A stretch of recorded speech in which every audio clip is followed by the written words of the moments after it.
Hi and welcome to the On the Racing Line, the Formula One podcast by fans, for fans.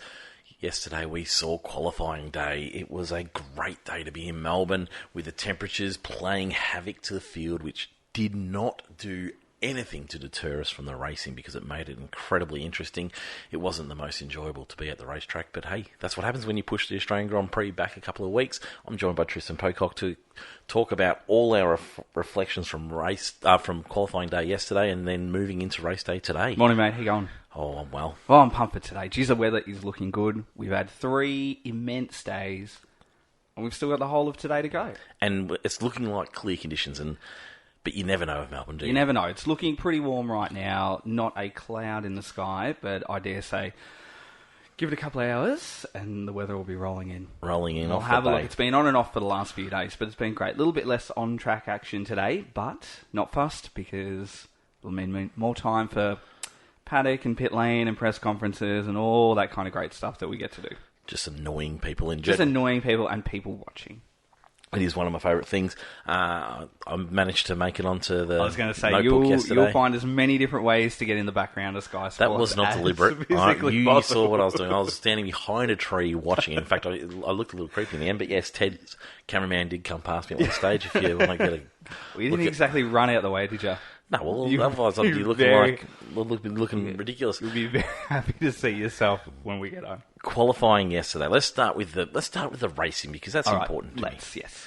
Qualifying yesterday. We started with a practice session, which sort of didn't really give too many hints because of the way the weather was. It was an uneventful session, but a team struggled to get their tyres up in that session. Yeah. And they were hopeful that maybe later on in the day it was going to change with a slight change in conditions, but it really did not. And that was the theme for the qualifying session is we just can't get into the right window and things are very up and down. Yeah, finding the right heat in the tyre is going to be a huge issue, I think, for the first opening laps. Because it is, I do predict it will get cooler this afternoon. Yep. Especially because we'll be heading into the evening session. Yep, absolutely. 3, 4 and 5. We'll notice a huge temp drop. I parked myself above Williams again. I'm very bullish about Williams this weekend. Yep. In case you haven't already noticed. And Friday they were running front wing aero testing, but yesterday they're actually running rear wing aero testing as well. And I noticed a small lip that had been attached to the top of the DRS flap. Now, whether or not that was an aero device measuring or they were using it as a bit of an aero attachment that can be further developed later on, but it was interesting to watch that they put it on, sent Sargent and also sent Albon straight out, did about 2 or 3 laps on a soft compound each and came straight back in, applied some Flow-Vis, took it off, and then with a new set went out again. So they're doing something, and you know what, it's working because Albon had a phenomenally good session yesterday, and I really expect good things from him today.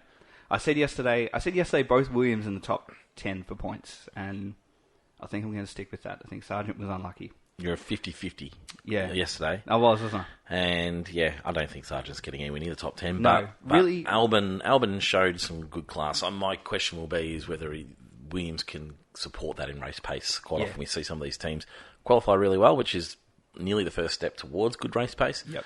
So, it'll be interesting to see. A lot of rubber down in the box, too. They're continually laying it down. I haven't seen another team do it. The concrete does seem slippery. It does, but Williams are actively laying down layers and layers and layers of rubber. I'll see if I can get a photo of it today and put it up online because there's a lot and other teams have none. Yep. So we saw teams struggling through qualifying, but we were generally seeing what we expected to start with. And then towards the end, we were seeing teams like Mercedes start to show some wear, and we're expecting Ferrari to step into the party, but they didn't quite get there, which is very typical of what they've been saying, that it's very peaky, it's either on or it's off.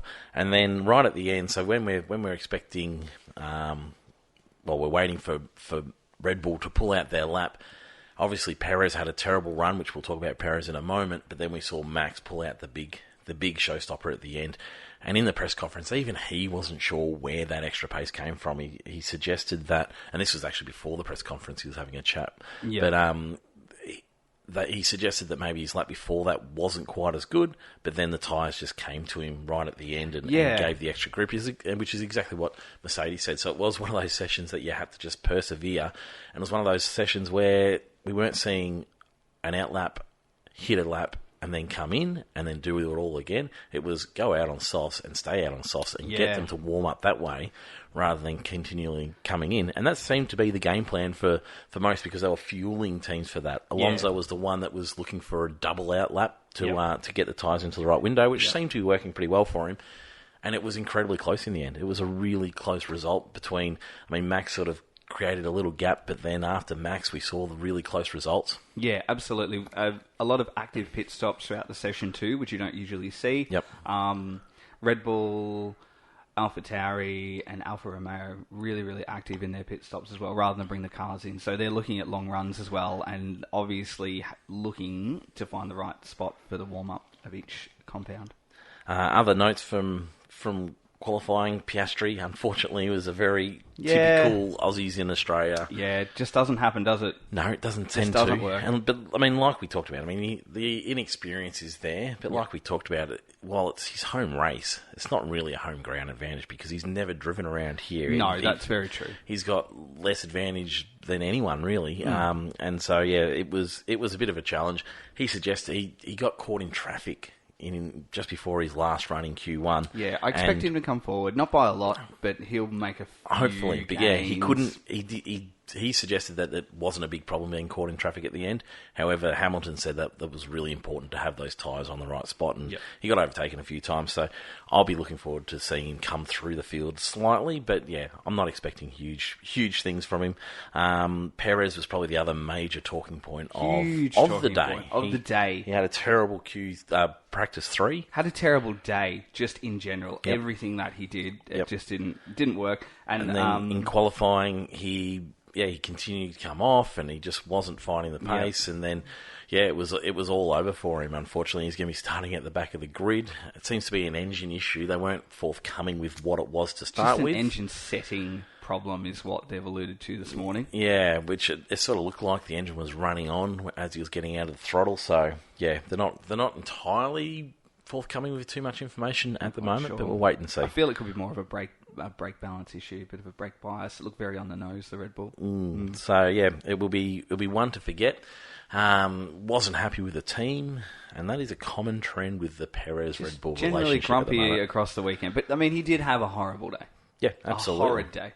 The Mercs came out and managed to come home in second and third, and it was an upbeat Mercedes team that wandered into the press conference, particularly George.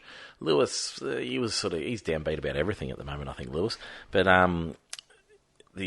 George was fairly upbeat and had been fairly positive. He admitted that he was a little bit hot-headed when making comments about the car to start with, and that maybe there's more to work with on the car, and they're looking forward to seeing the upgrades, but they're really pleased they've been able to get this into some working windows. In the meantime, if you think about the way it's all been doom and gloom about the Mercedes, but they've actually had some really fantastic results. They have had some good results. Qualifying was another example of that. And it'd be interesting to see what the narrative is today. It'd be interesting to see what the narrative is after today's race, whether or not they hold position or they go backwards. They're not gonna reach Max. He is untouchable this weekend, especially putting half a second on the field in that last run.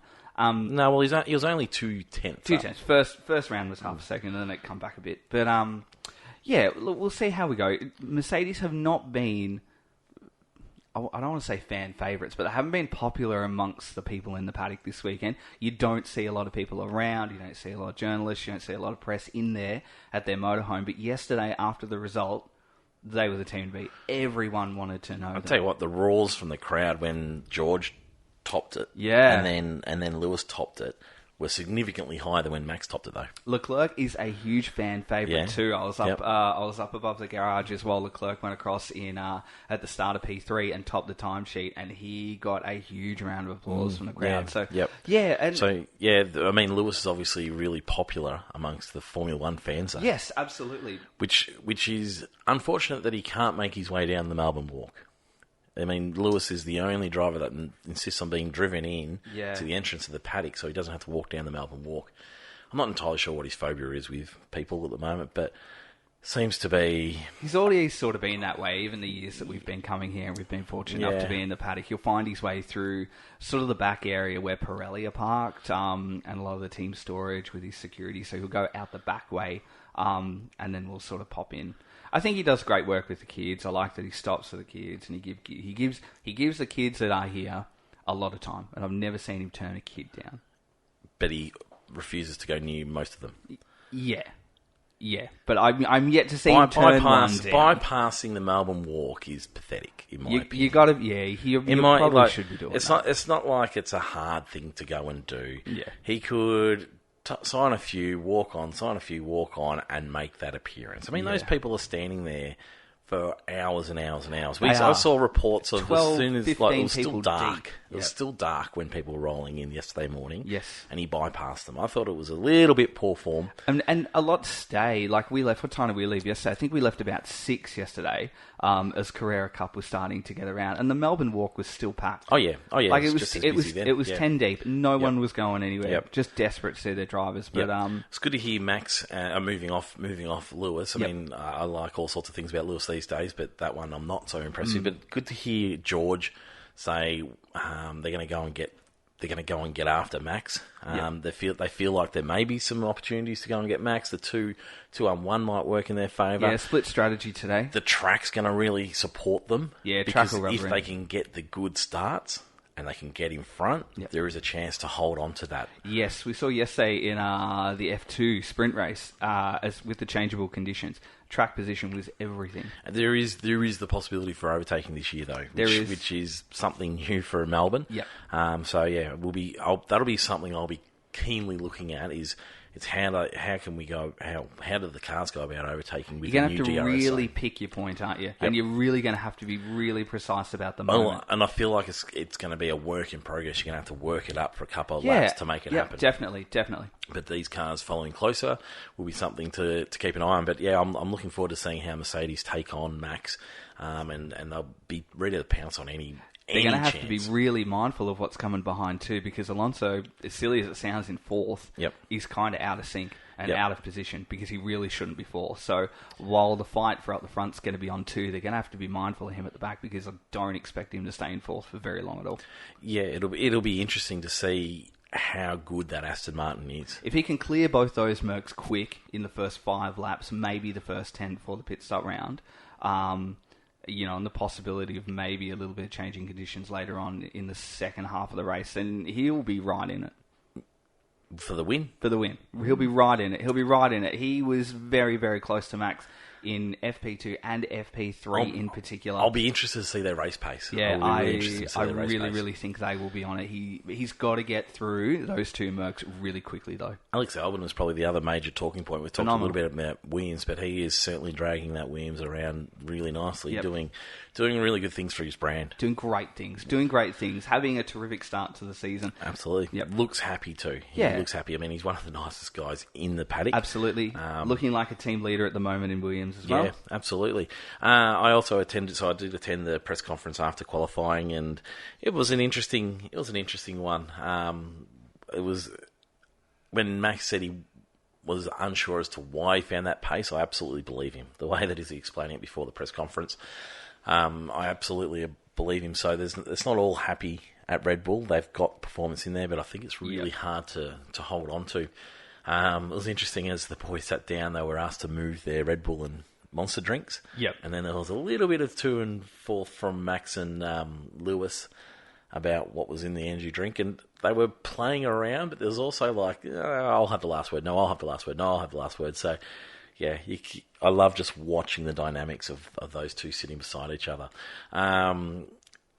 Max said that his gear shifts isn't a problem. No. But it is a trait with the car that he doesn't like. Yeah. And so he is looking to have that fixed. He can manage that, though. Absolutely he can manage that, but he's looking to have that fixed, but that's why he's always complaining about it. So we hear him complaining on the radio all the time. That's what he's talking about. It's not that it's going to break down. It's not that we're going to have a gearbox fall apart. It's just he doesn't like the way it shifts at the moment. George said the result was surprising, but it's due to the evolving nature of the car and the way that everyone's continuing to work.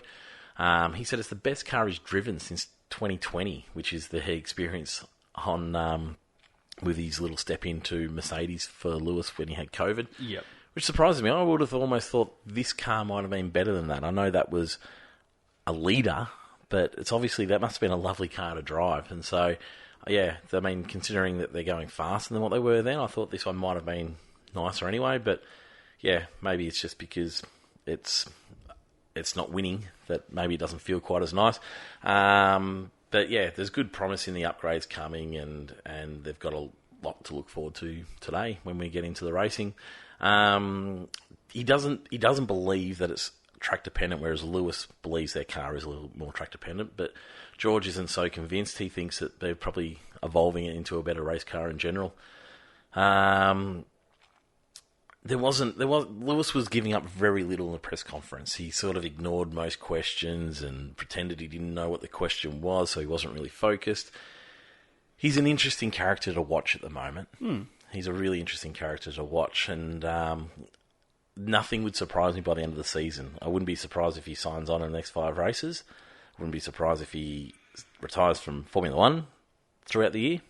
I wouldn't be surprised if he moves teams. Like at the moment, watching him in the press conference, there is just a lack of any care at the moment for lots of different things, and I'm not entirely sure why that is. Someone would ask a question of the 3 drivers, and he'd need the question to be re-asked to him by the time they got to him, because he said, I can't remember what was the question again. So mine's on other things, or just isn't giving a lot of care. So he's an interesting character. I mean, the last few years he's been really engaging in these press conferences. I've seen him be an incredibly engaging and interesting person to listen to. Yep. Didn't quite have that.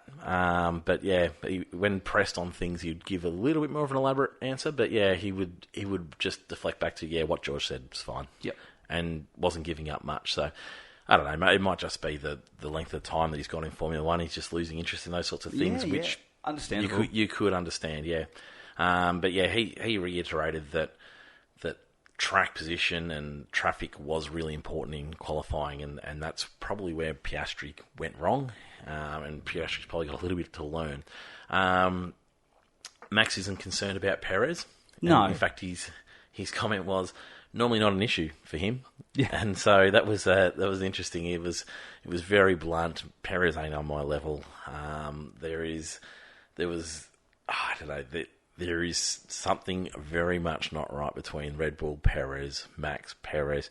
Wouldn't surprise me if Max even wanted Ricciardo in that car beside him. I'm not sure.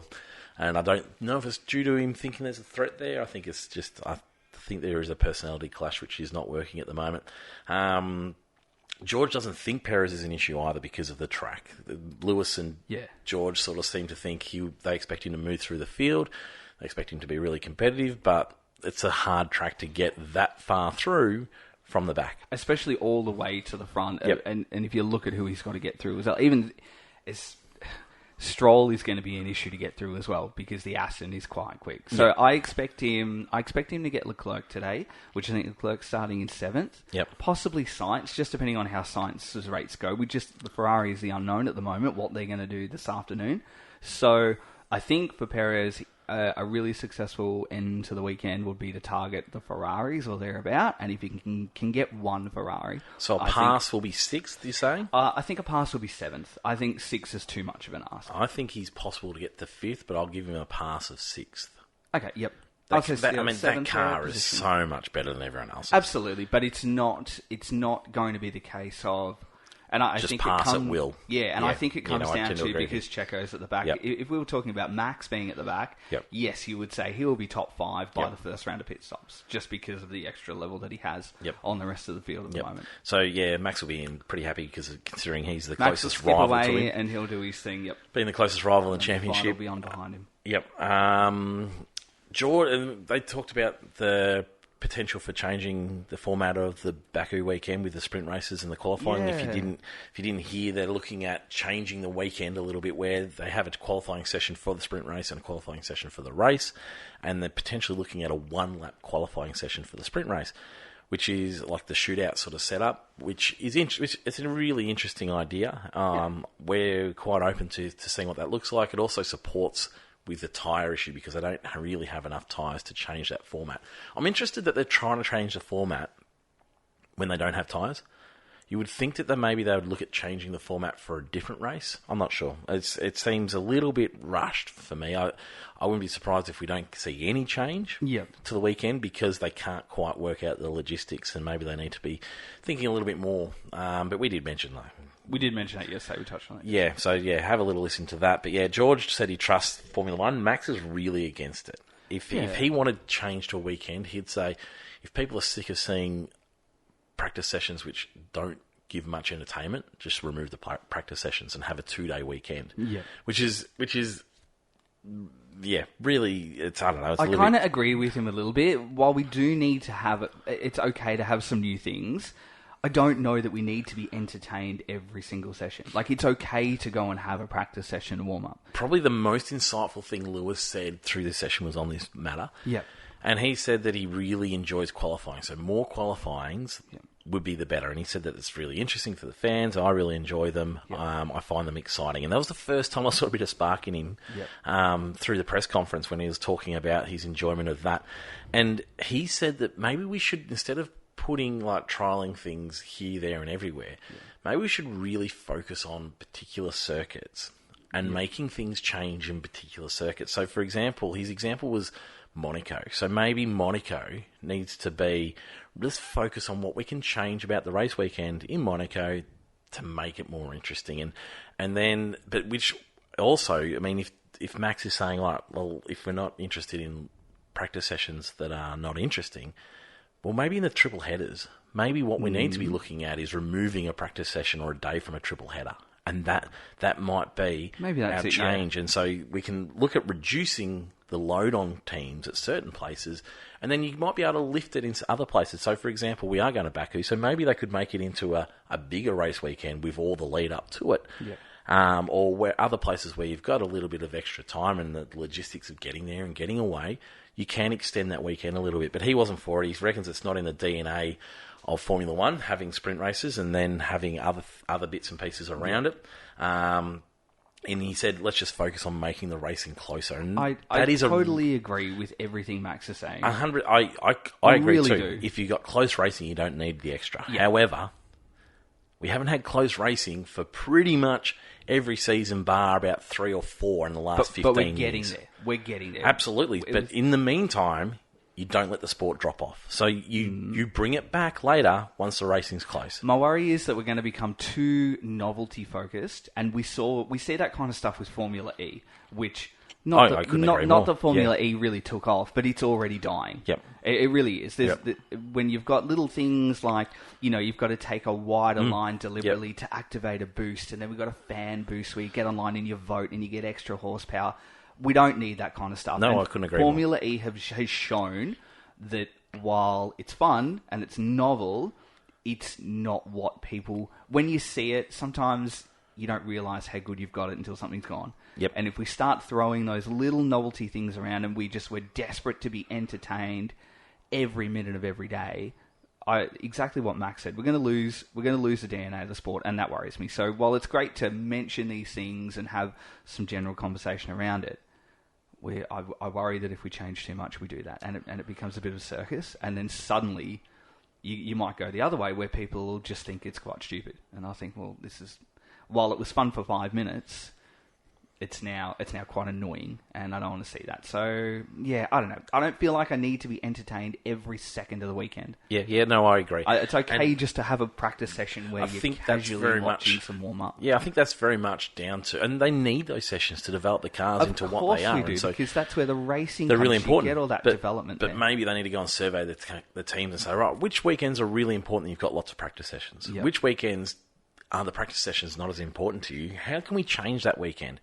How can we remove certain things to ease up the load? So I think there's ways to do both. I think there's ways to develop things. Yep. I think there's ways to reduce things so that they can just get on with getting the racing happening. How many people actually want this? Like, if you went and surveyed 50% of the world's current Formula One fans and you ask those questions, I wonder what percentage would come back and say, yes, actually need to I think be entertained. I think we're a really good demographic around it. Yeah. I'm all for sprint races. Yeah. You're all I'm against, all against sprint it. races Yeah. until we see one, and then you're like, oh yeah, that was a really good one, but I don't really like them. Which is exactly what George said. But then I can go without it the next week too. Which is exactly what George said. Yeah. George said I wasn't a fan of it. I was actually against it. I spoke out against them. Yeah. I love them now. He spoke glowingly about the race weekend and how interesting they are, how interesting they make things. Max also said that he finds for the top teams, it's all about survival because you don't want to mess up the sprint race. No, you don't want to do which, that. for me, absolutely speaks, we must have more of them. Okay. If those top teams don't like them and it makes life difficult for them, Yep. bring them on because that's what we need at the moment in Formula One. I agree. When racing gets closer, we can back them off. We don't need them anymore, do we? Absolutely. But Yeah. while it's not, bring them on, make life difficult. You know, absolutely. Horner talks about this all the time. He goes, Baku's going to be really challenging because of all the bits and pieces. Well, if that's going to make life difficult for the F1 teams, I'm interested because a lower team might just get it right and might just absolutely make it happen. And then we've got interesting racing. And so I think that's just an advertisement for Formula One that we need. We need to see it challenging for different teams. But yeah, so it was interesting. There was an interesting conversation to be had with those three drivers at the end because I think they all sort of brought a different perspective on things. Yep. And it was really interesting. And like I said, that was the first time I saw Lewis really light up and add some spark. And I saw there was still passion in Formula One for him. Until then, I wasn't entirely sure, even though he'd managed to qualify third. We do know from being in around the media centre that some of the questions that you get thrown at you are pretty generic and pretty boring. Yep, So yep. I can understand the lack of want for engagement with Couple of quick things before we head off today. Yes. Massey was in the paddock and He's causing a stir, and I've got a feeling my man Ted is going to get in some trouble because he was pretty critical of him being in the paddock, suggesting he doesn't know why he'd be in the paddock, what's he doing here. He's still very dirty on the whole situation, Ted, isn't he? Which he said, I won't say too much before I get in trouble. I've got a feeling he said too much and he's going to get in trouble. But yeah, he was in there because, I mean, he is the commissioner of supercars. Yeah, it's supercars here in Australia, yes. But yeah, so he was in the paddock and he said it was like coming back to see old family. He was seeing people, but other people are really, really critical of it. And once again, we're at different perspectives of it. Yes. You can't understand why he's there, whereas I think, I think he made massive errors in that race weekend. I'm as critical of him and Formula One as anybody. Yep. In that, I think they did it all wrong. But that doesn't mean you can't come back and see people in Formula One. Yep. We're all adults. We're all people. We need to be accepting. I mean, when Lewis talks about accepting, we have to be accepting of when people make mistakes as well. And I have no problem with him being in the paddock. Okay. What do you reckon? No, I think no.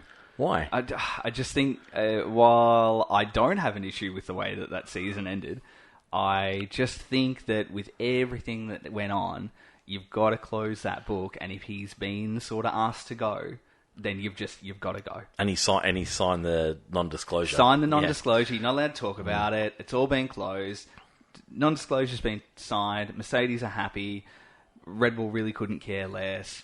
Fans aren't talking about it anymore. Book's closed. Off you go. Go and be part of V8 Supercars in Australia. And for those that don't know, the V8 Supercar paddock is totally separate and away and isolated from the Formula One paddock. So, and that was sort of my sort of critic of that is, if you're part of this category, what are you doing in here? Because we don't see the V8 drivers in the paddock. We've seen a couple of F2 drivers in the paddock, but I mean, that's okay because it's the feeder series.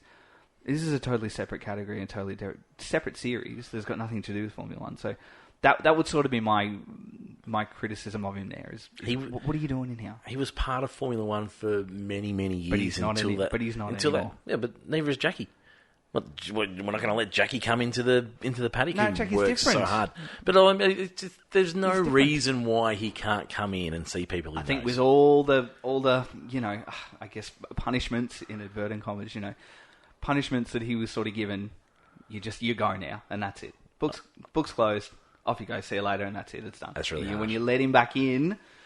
It's really harsh. Yeah, I don't know. I can understand why people are upset. I can understand why Ted's upset because he's like the other side of it is when you let him in, it makes life interesting for people like you and I to talk about. That's true. Onto a positive. We're going to do a positive, negative, positive. Okay. All right. F2 and F3 are good fun categories to have Unbelievably around good. the Australian Grand Prix. Really good. We haven't seen them at the Australian Grand Prix before, but the simple setup of them is fantastic. It is pure racing. It is really pure form of racing. Especially the F3s.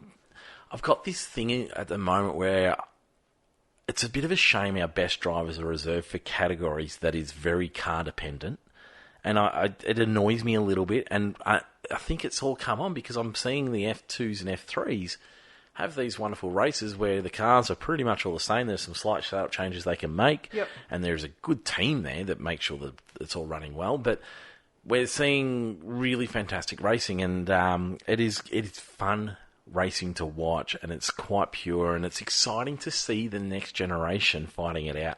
And I love standing there looking at them, thinking about, right, what's your life look like at the moment? How does your life look at the moment? And the possibilities, you've got that possibility. There is so many drivers on the grid, and they're all hoping to become the next big thing. And it's just exciting and sort of refreshing to see around the paddock. So that's something that I really have enjoyed, and the F2s sound really fantastic when they're all backfiring together, and they seem like brutal little machines that kick around. They're a bit bigger than I was hoping for, but the F3s are a bit smaller, and I'll tell you what, they are an advertisement to make Formula One cars smaller. Thoughts on anything extra on the F2s and F3s? No, they're just unreal. Yep.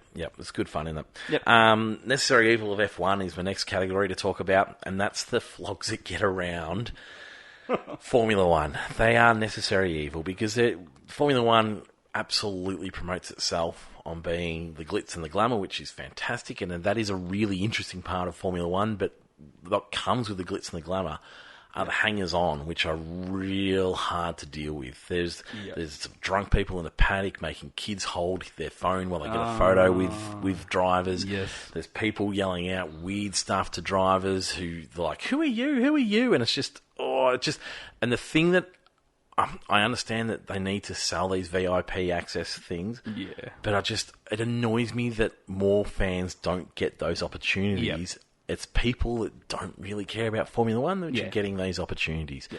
And I know you've got to grow the sport and all those sorts of things, but the necessary of evil in Formula One is, and we were talking about, we don't know if there's any other sport that quite has the same amount. And I think it's a lot to do with Australia as well, considering we've got a huge Formula One population that loves Formula One. Yeah, we do. But then the drop-off is pretty severe. Yep. Once you don't love Formula One, I find lots of people don't really know much about it. Yeah. And we're seeing lots of those people that don't know much about it coming in and just taking opportunities away from everyday fans, which would love to spend some time in the paddock and see their favourite drivers and say hello to them. One thing I have loved, though, is I've seen more kids in the paddock from school groups than I've ever seen before, which I think is fantastic.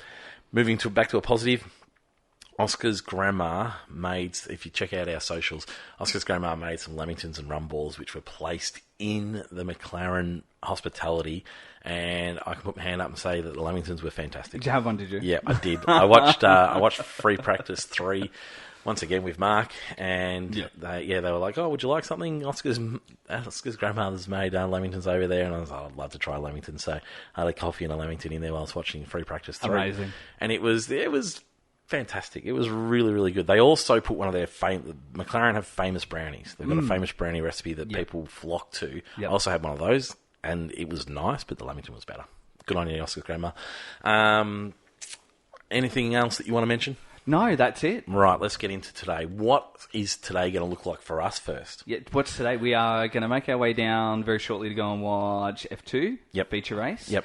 And then we'll be wandering in along the Drivers' Parade, the Drivers' Walk, the Melbourne Walk, because I just want to see it again. Yep. And then we're also going to find some time. Just to interrupt you, that's what I'm talking about. Yep. That is a beautiful moment. I just walked, and we walked down the back. We don't walk down where all the celebrities are. We walk down the back and just get to people watch. But there's just, you see so much happiness in those awesome. spaces. There's a few aggressive fans, but most of it is just, they just want to see these 20 legends We're so lucky. 20 it's legends stuff like that roll today. through, and I can understand them wanting to see them because it is a thrill to see all these people. And so, yeah, I'm going to make sure I see that again before the weekend's over. Then we're going to hit the paddock, hopefully get into the pit lane a bit. Yes, yeah, I think there'll be plenty of opportunity today. Yep. So, yeah, I think I'm just going to... Limited racing today. Limited racing, but that's okay. Just Yep. being in pit lane and up on the rooftop, I think that'll be Perfect end to 4 days. 4 days we've been here. Yep. Every morning when I go to bed, I know it's been a big weekend. Yep. And when I wake up, I know it's been a big weekend. But oh my god, I'm so excited! So It has gone quickly. 4 but to go. One day to go. Yep, absolutely. Remind me, we'll talk about journalists in a later episode All right, because I want to talk about journalists. Let's go predictions for the race. Predictions for race. Race predictions. Yep. Who are you tipping to bring home the bickies? I'll go Max win, Fernando second, and I think Lewis is going to hang on to third. So George drops away. George drops away, yep. Yeah, I mean Max, unless there's a reliability issue or Yep. there's some sort of incident. Which there could be. I don't know. And that's the part thing. of me Yeah, feels Yep. that if I've we're had going to have a reliability, it's going to be Red Bull. I've had a few texts come in and say who's going to win, and it's Max has to be the absolute favourite. But it's not out of the question that reliability might kick in, or then even with this track, there might be some sort of situation where a red flag causes teams to come in and the old situation where you don't have to then do your pit stop if you change your tyres during a red flag. You just never quite know. And this track being difficult to overtake on, but possibilities, it's like more possibility to overtake on.